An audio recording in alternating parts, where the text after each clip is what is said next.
Shampa kitchen with village ফুডে আপনাদেরকে স্বাগত। প্রতিদিনের মতন আবারও চলে এসেছি একটা রেসিপি নিয়ে। এই রেসিপিটা আপনাদের সবার রান্নাঘরে কিন্তু খুবই প্রয়োজন হয়। আমরা প্রত্যেকের বাড়িতে এটা না হলে কিন্তু চলেই না। কোনো স্ন্যাক্স রেসিপিতে তো মাস্ট দরকার হয়। আর আমাদের বাড়িতেও কিন্তু ফুরিয়ে গেছে। দেখুন আজকে বানাবো আমি চাট মশলা। তার জন্য বাড়িতে একটা চাট মশলার প্যাকেট ছিল, এটা শেষ হয়ে গেছে। তাই ভাবলাম যে চাট মশলাটা যেহেতু বাড়িতে বানাবো সেই জন্য আপনাদের সঙ্গেও আমি শেয়ার করে নিচ্ছি। আর কি করে আমি বানাই বন্ধুরা আপনারা দেখতে থাকুন। উনুনটা আমি ধরিয়ে নিচ্ছি, ধরিয়ে নিয়েছি। কড়াইটা চাপিয়ে দিচ্ছি। উনুনটা ধরিয়ে নিয়েছি। উনুনে কিন্তু জ্বালন কম দিয়েছি, খুব হালকা আছে কিন্তু মশলাটা রেডি করতে হবে। কড়াইটা হালকা গরম করে নিয়েছি। এখানে চাট মশলাটা বানানোর জন্য প্রথমে আমি নিয়ে নিচ্ছি ধনে, গোটা ধনে কড়াইয়ের মধ্যে দিয়ে দিলাম। দিয়ে দিচ্ছি গোটা মৌরি, দিয়ে দিচ্ছি 5 ফোড়ন, গোলমরিচ, গোটা গোলমরিচ, লং দিয়ে দিচ্ছি, গোটা জিরে দিয়ে দিচ্ছি, জোয়ান দিয়ে দিচ্ছি, রাঁধুনি। রাঁধুনিটা কিন্তু সব মুদি দোকানে পেয়ে যাবেন, রাঁধুনিটাও দিয়ে দিলাম। এরপর হালকা আঁচ রেখেছি, হালকা আঁচে আমি নাড়াচাড়া করে নিচ্ছি। খুব হাই আঁচ রাখবেন না, তাহলে মশলাটা পুড়ে যাবে আর খেতে কিন্তু চাট মশলাটা একবারে ভালো লাগবে না পুড়ে গেলে। এই জন্য হালকা আঁচ রেখে নাড়াচাড়া করে নিতে হবে।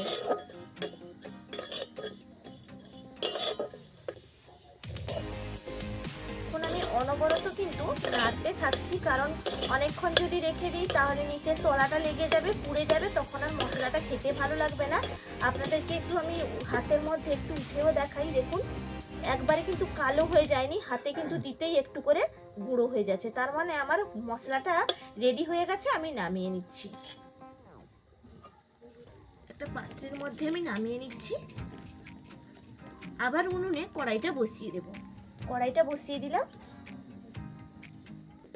কড়াইটা তো আবার বসিয়ে দিয়েছিলাম, গরম তো এমনিতেই আছে, আবার একটু ভালো করে গরম করে নিয়েছি। আর এখানে নিয়েছি শুকনো লঙ্কা, শুকনো লঙ্কাটা দিয়ে দিলাম। একটু ভালো করে নাড়িয়ে নেব শুকনো লঙ্কাটা।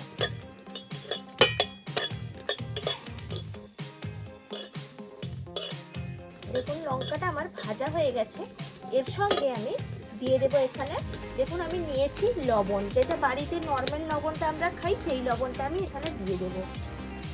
লবণটা কারণ ভেজে নেব, অনেক সময় ভাজাও হয় না। আপনারা যদি ভেজে না করতে চান তাহলে আপনারা নাও ভাজতে পারেন। আমি ভাজলাম কারণ এটা তো অনেক দিন সংরক্ষণ করে রাখবো, কারণ অনেকটাই মশলা চাট মশলা বানানো যাবে, সেই জন্য লবণটা ভেজে নিলেই কিন্তু ভালো। আর যদি আপনারা না ভাজেন তাতেও কিন্তু হবে। দেখুন নর্মাল লবণটা আমি একটু ভালো করে নাড়িয়ে ভেজে নেব, কারণ এখান থেকে কিন্তু একটা জল ভাব বেরোয়। এই জন্য দেখবেন বাড়িতে যখন লবণগুলো থাকে কিন্তু একটু একটু জল জল ভাব হয়, আর ভেজে নিলে কিন্তু সেটা আর জল ভাব থাকবে না। সেই জন্য আমি ভেজে নিচ্ছি। দেখুন নর্মাল লবণটা আমার ভাজা হয়ে গেছে।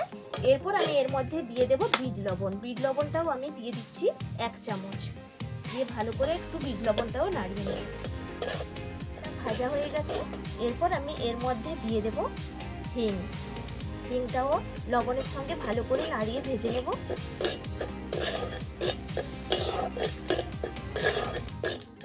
দেখুন সবকিছু আমার ভাজা হয়ে গেছে।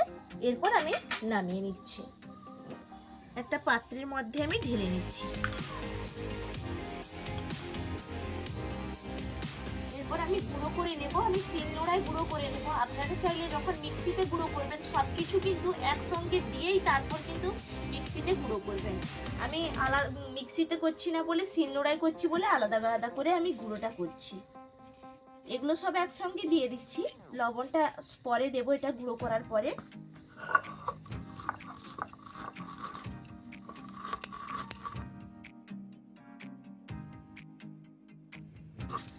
দেখুন আমি প্রায় গুঁড়ো আমার হয়ে এসছে। দেখুন হয়ে গেছে, অনেকটা মিহি হয়েছে, তবু এটা চালিয়ে নেব।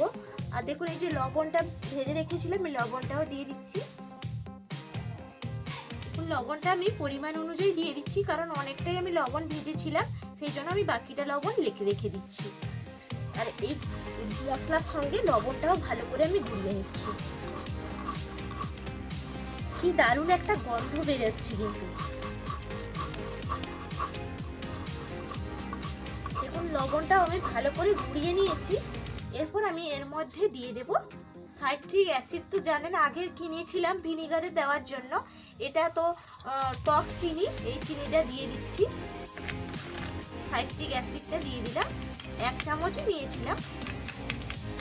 এরপর এটাও ভালো করে আমি ঘুরিয়ে নেব।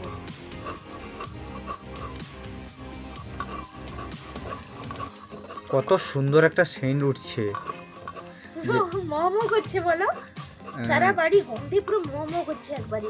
সেন্টে তো জিভ দিয়ে জল চলে আসছে, মনে হচ্ছে কোনো তরমুজ কিংবা পেঁপে।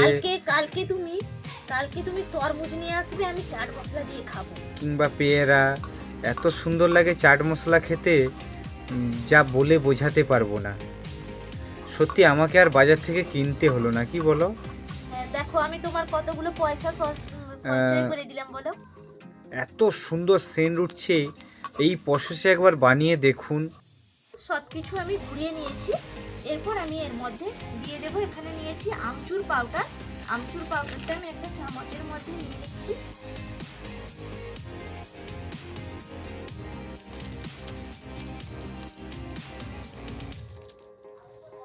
আমচুর পাউডারটা দিয়ে দিচ্ছি, একসঙ্গেই আমি সব কিছু মিশিয়ে গুঁড়িয়ে নেব। এটা তো এমনিতেই গুঁড়ো আছে, তবুও মেশানোর জন্য আমি শিলনোড়ায় সব কিছু একসঙ্গে গুঁড়ো করে নিচ্ছি। আর অনেক সময় আমচুর পাউডারও কিন্তু বাড়িতেই আপনারা তৈরি করে নিতে পারেন, কারণ এই সময় তো আমও বাজারে উঠে গেছে। আমগুলো রোদে শুকিয়ে মিক্সিতে গুঁড়ো করলে কিন্তু আমচুর পাউডার একটা রেডি হয়ে যাবে। সব কিছু তো গুঁড়ো করে নিলাম। এরপর শিলনোড়া থেকে আমি চালুনির মধ্যে নিয়ে নিচ্ছি। আপনারা মিক্সিতেও যদি গুঁড়ো করেন সেখানে কিন্তু চালুনি দিয়ে চালাতে হবে, আর শিলনোড়ায় তো গুঁড়ো করেছি তার জন্য তো চালাতেই হবে।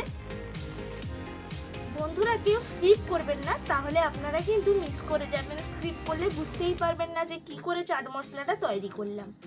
এরপর থালার মধ্যে আমি চালিয়ে নেব।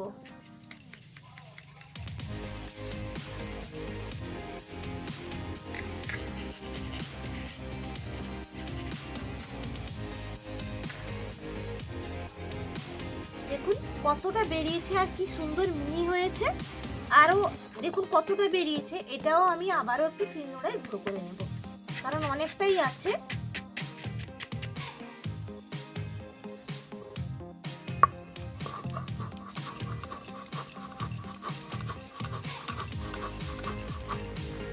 দেখুন আমার আবারও গুঁড়ো করে নিয়েছি, আবার চালনির মধ্যে আমি তুলে নেব।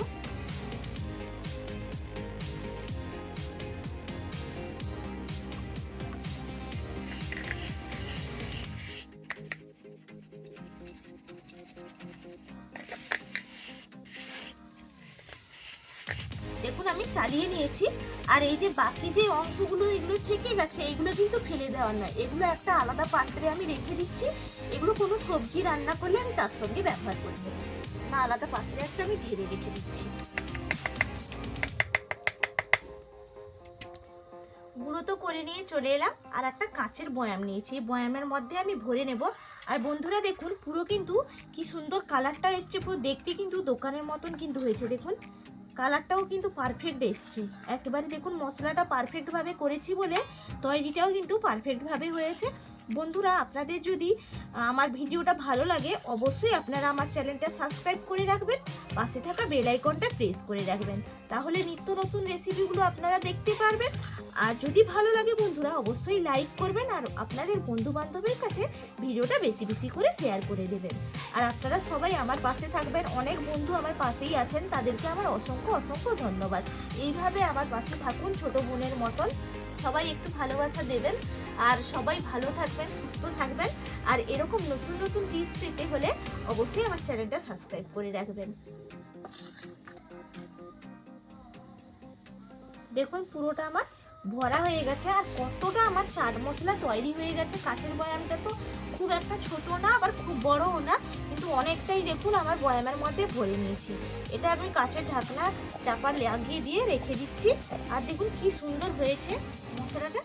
দারুণ তৈরি হয়েছে চাট মশলাটা। আর এখন তো ফাল্গুন মাসের সময় শিব চতুর্দশী চলে এসছে, এখন বাজারে প্রচুর তরমুজ পাওয়া যাবে। তরমুজ দিয়ে খেতে আমি খুব ভালোবাসি, কারা ভালোবাসেন জানি না, কিন্তু আমি প্রচুর ভালোবাসি। আর শসা দিয়ে খেতেও খুব ভালোবাসি। পেয়ারা হলে তো আর কথা নেই, একটু করে ছড়িয়ে দেবো আর খাওয়া হবে। আর কোনো স্ন্যাক্স রেসিপিতেও দিলে কিন্তু ভালো লাগবে। বন্ধুরা আপনাদের হয়তো উপকৃত হবে। সবাই কিন্তু ভালো থাকবেন, সুস্থ থাকবেন। আবার পরের রেসিপিতে আপনাদের সঙ্গে আমার দেখা হবে।